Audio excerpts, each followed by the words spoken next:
Hello, ladies and gentlemen, dear viewers of Burundi National Television. Welcome to the English News Edition headline.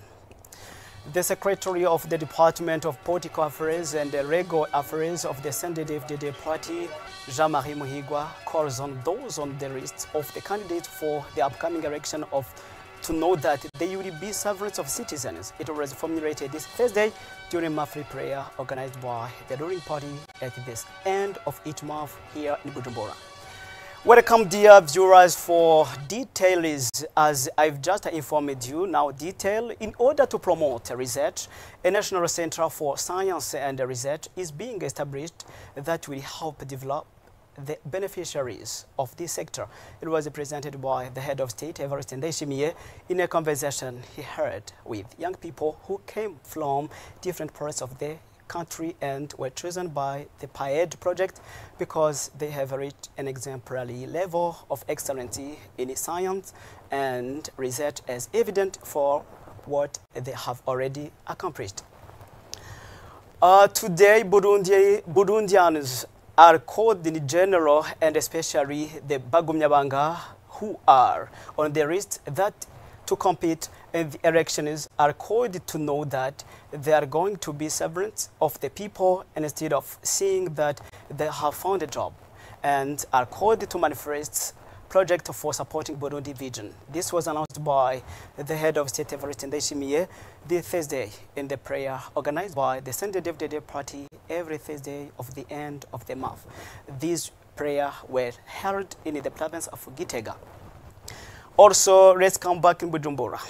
The Secretary of the Department of Political Affairs and the Legal Affairs of the CNDD-FDD party, Jean-Marie Muhigwa, calls on those on the list of candidates for the upcoming election to know that they will be servants of the citizens and thus know that they will serve those who voted for them and those who did not vote to them. He made this statement at the CNDD-FDD party headquarters in the Ngagala zone in Bujumbura city during a prayer of thanksgiving to God that is always organized by the party every Thursday at the end of the month. This Thursday afternoon, Vice President Prosper Bazombanza took a flight heading to Law Military.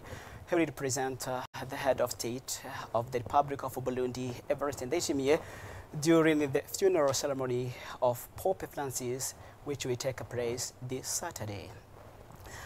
And yesterday, we've just informing you that the First Lady Angeline Ndayishimiye, through the Umugiraneza Foundation, on Wednesday donated food, clothing, and other essentials to more than 15,000 refugees from neighboring Congo gathered in the Musenyi camp in Gihala Commune, Rutana Province. The First Lady said that they donated it out of a spirit of love and to wish the refugees a happy Easter. She also called on those who have resources to know that what they have was given to them by God to help the needy. Joseph Mrinda Jambo has more.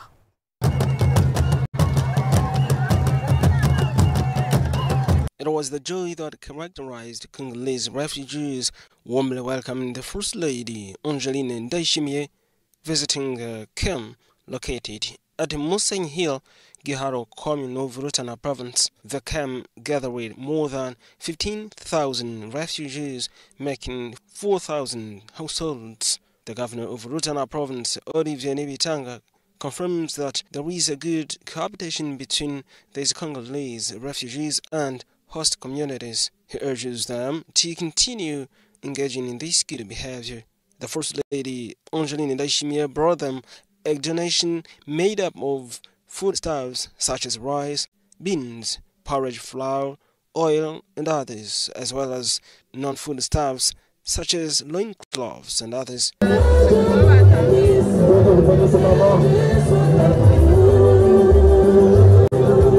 She indicated that the donation was granted in line with sharing with these refugees Easter feast and display her love, but also the commitment of Umugiraneza Foundation of supporting vulnerable people.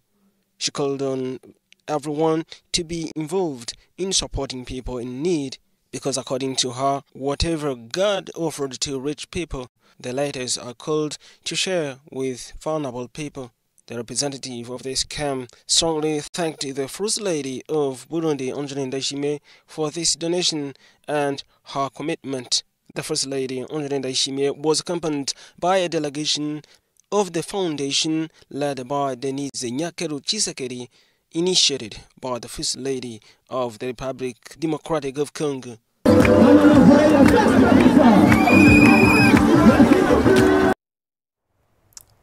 For women, whole decision-making position is the essential that they engage in politics. This observation stems from the advice given by the Burundian Ombudsman during the awareness-raising session dedicated to women's participation in the 2025 elections held in Gaze province on April 23rd of this year. Evariste Nyonkuru was there. The representatives of women who participated in the awareness session of the active participation in the 2025 elections expressed their concerns. This section is a part of the project Ahead Burundi, which is funded by the European Union. During this session, the women shared the challenges they face in fully engaging in the electoral process. To this end, Burundian Ombudsman Laurentine Kanyana encouraged them to redouble their efforts, emphasizing that the contribution of women to the development of the country is essential. As highlighted by the recent census in housing, agriculture, livestock and habitation, the number of women in Burundi exceeds that of men. The Burundian Ombudsman thus called on women to become actively involved in politics, which will enable them to access decision-making positions. By becoming political activists, they will also have opportunity to exceed the threshold of 30% female representations mandated in governmental bodies, as already been promised by some political parties. However, Laurentine Kanyana also provided advice to the women representatives, reminding them to respect their husbands. She emphasized that a disagreement within the family can have a negative impact on the fulfillment of their professional responsibilities.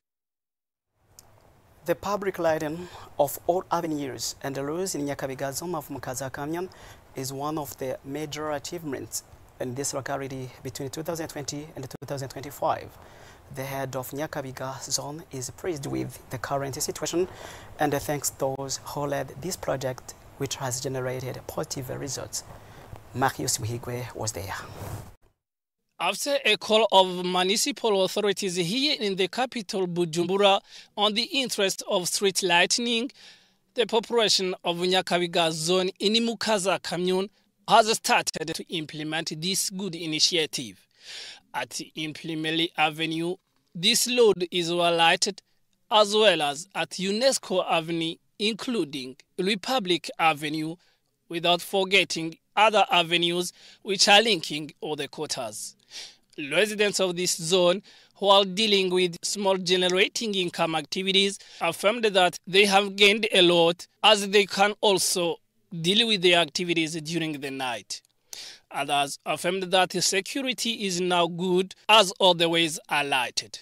On the contrary to the previous years, there was observed a phenomenon of banditism due to the lack of light on different ways. The head of Nyakabiga zone, Gervais Okubayo, announces a satisfaction regarding to the interest that the population are taking from this light. He also thanked those who have contributed a lot in the implementation of this project as members of diaspora. Here he named the ambassador Zefele Manilatanga as well as others.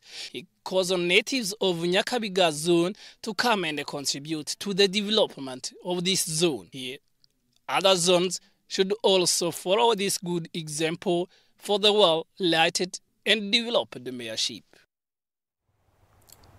To finish these news, to combat unemployment, some young Burundians are returning to self-employment by launching personal development projects. This is the case of Sylvain Mvuyekule, a resident of Milango 1 in the Kamenge zone, who founded a company specializing in the production of charcoal made from various agricultural residues. Through his initiative, he calls on Burundian youth to create their own employment. Jivan Deshimier reports.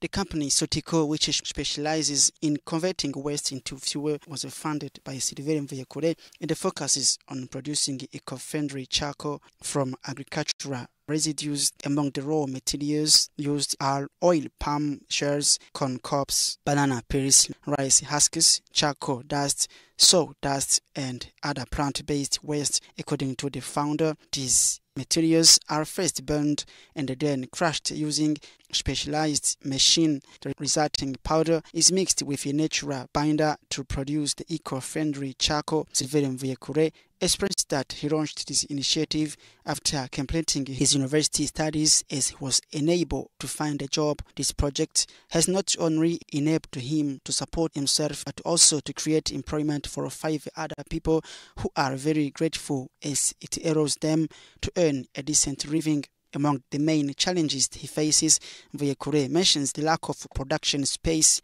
His workshop is small and located near residential areas. He therefore calls on authorities and partners to help him acquire a larger piece of land in order to further develop his business and improve his working conditions. This young entrepreneur encourages other young people not to give up, but rather to roll up their sleeves and create their own jobs, no matter how difficult the start may be. Thank you, dear viewers, for your attention. This is the end of our news edition. Keep watching us. See you later.